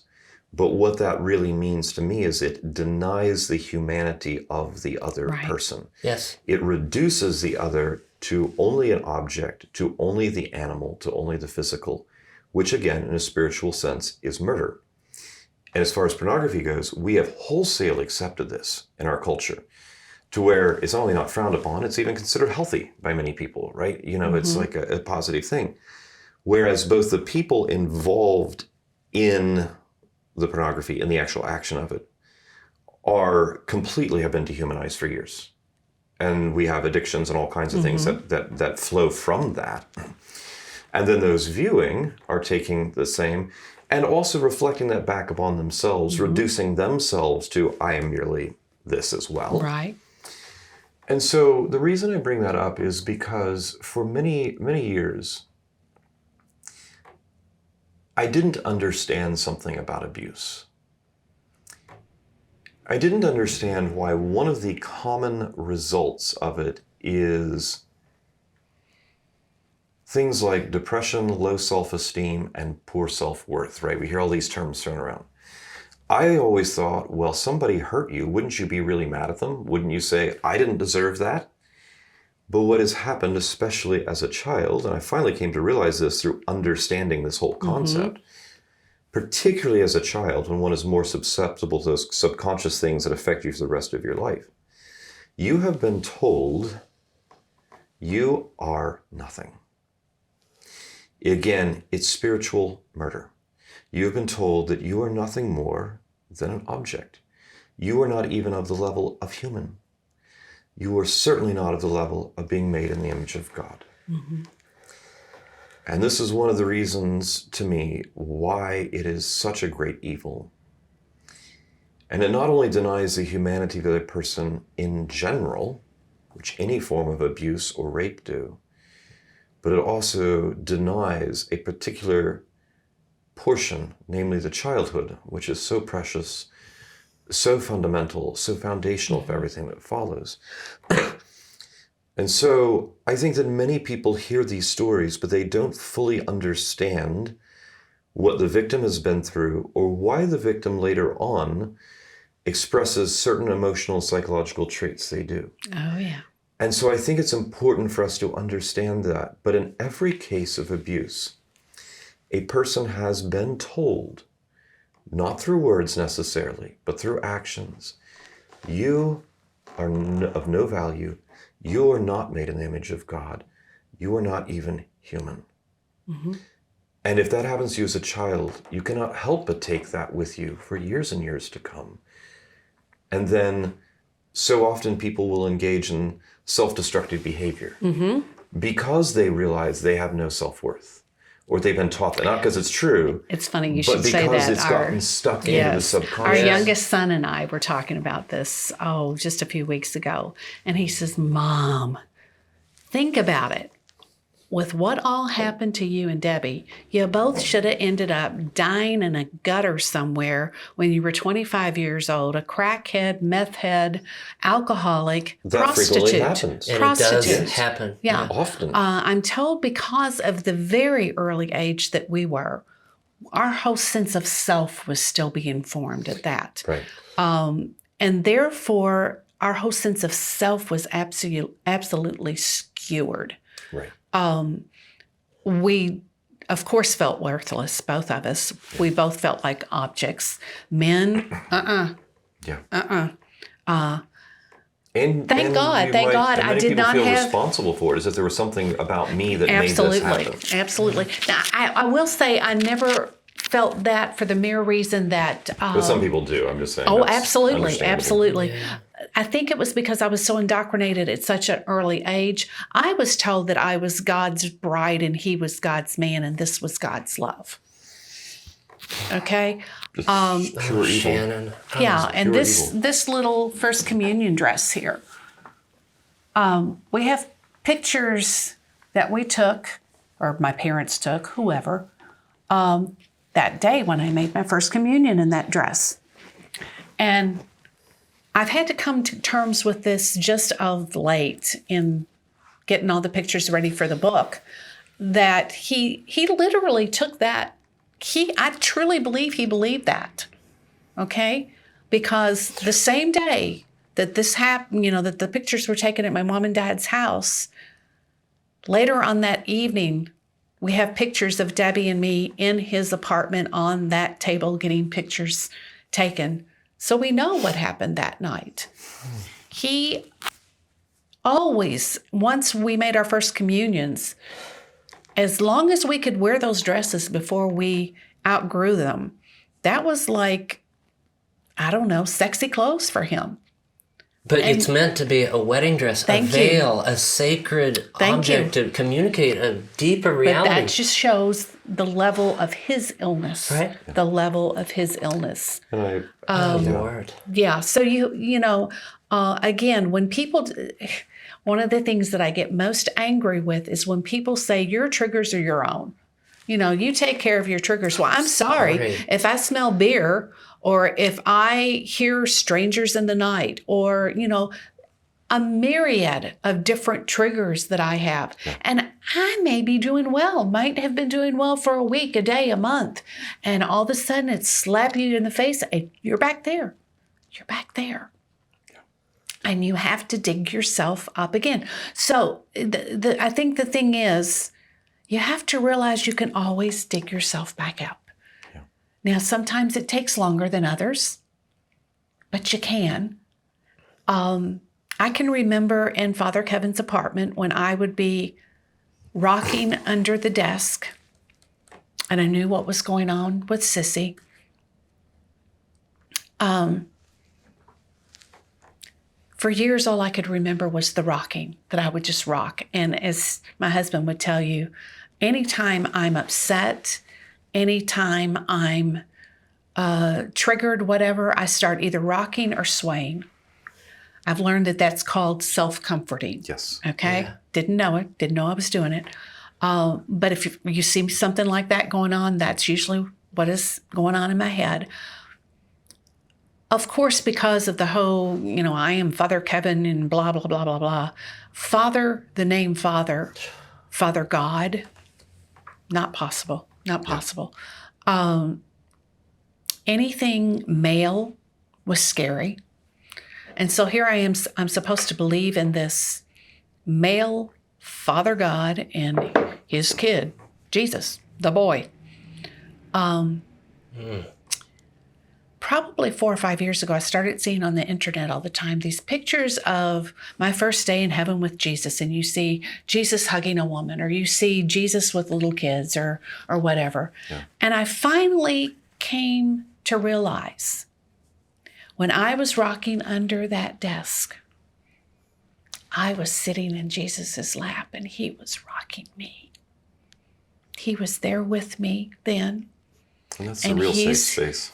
Yes, and he's here with me now between two fellas, and he will be with me the day I take my last breath.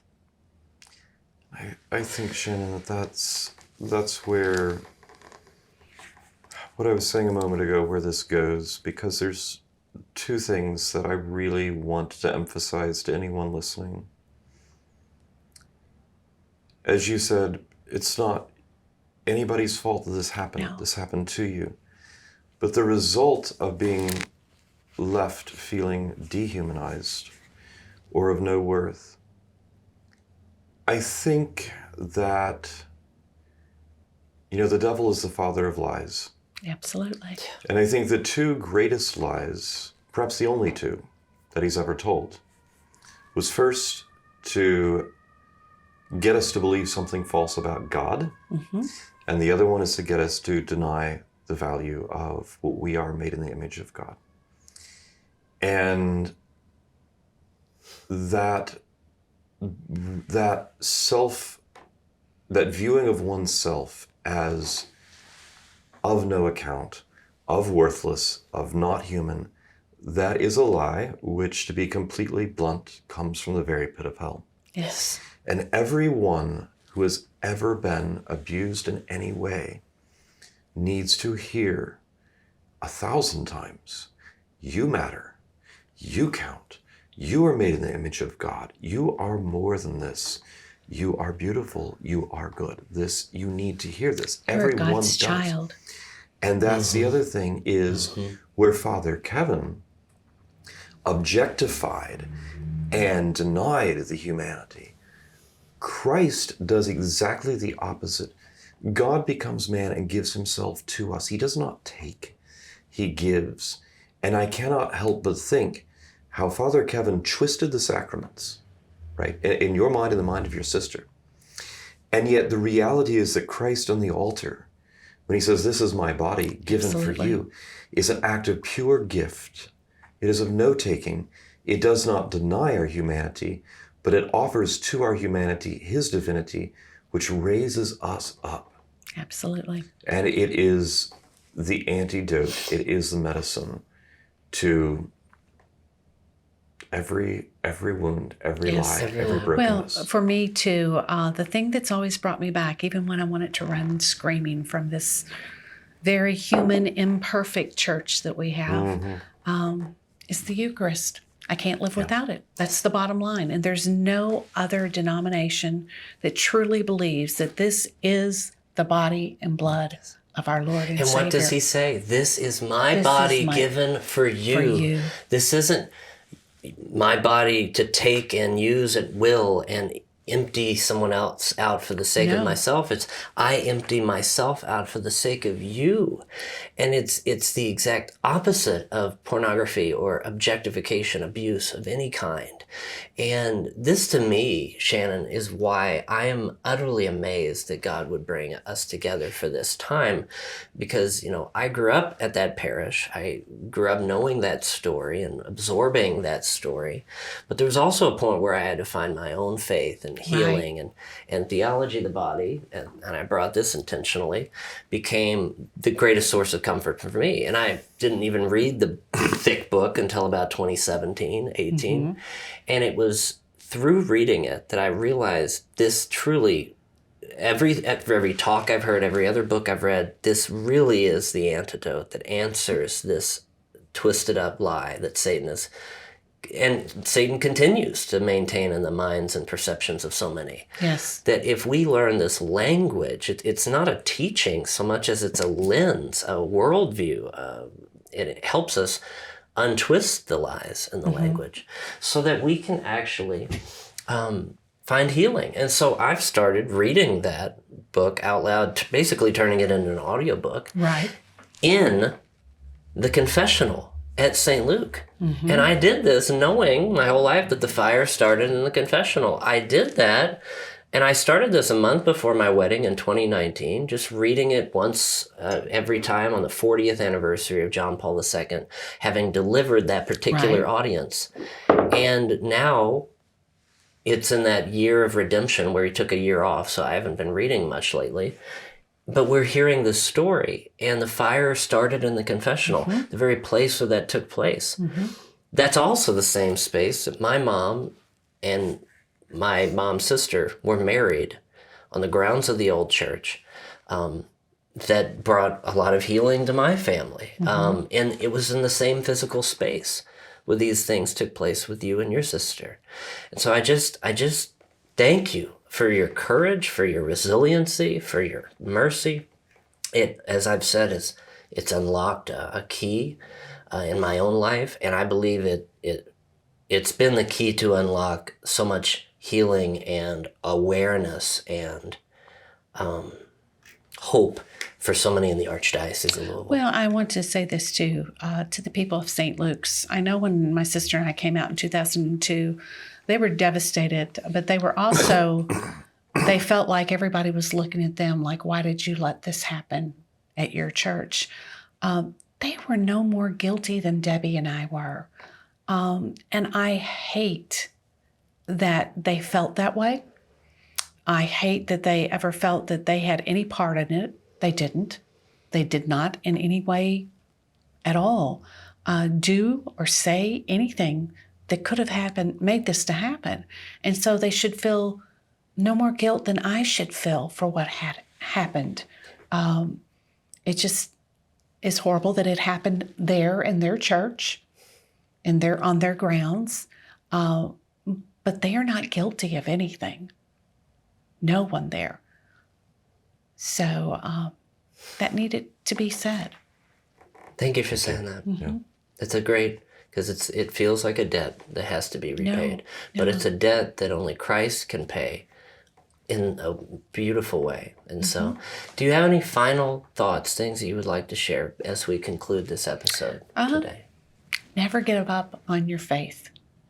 Ever. Don't. Even when you're going through the worst of whatever, whether it's a family situation, a divorce, somebody is dying of a horrible disease, somebody came to you with abuse, doesn't matter. Don't give up on your faith. God does not ever give up on us. So don't give up on him. You are an inspiration. Well, thank you. Thank you. Thank you. On Spirit Inspire. Thank you. Well, praise God for you, Shannon.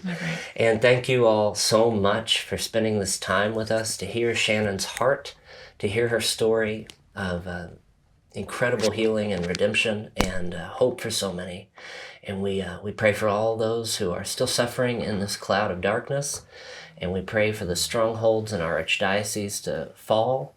And we ask you to pray for all those victims who've suffered abuse, who are continuing to endure that journey. And be open to the Holy Spirit to bring healing in your life. In whatever way that may be, trust the Lord. He will guide you to the promised land. With that, everyone, we are praying for you. Please pray for us. We will see you next week on another episode of Spirit Inspire. God bless.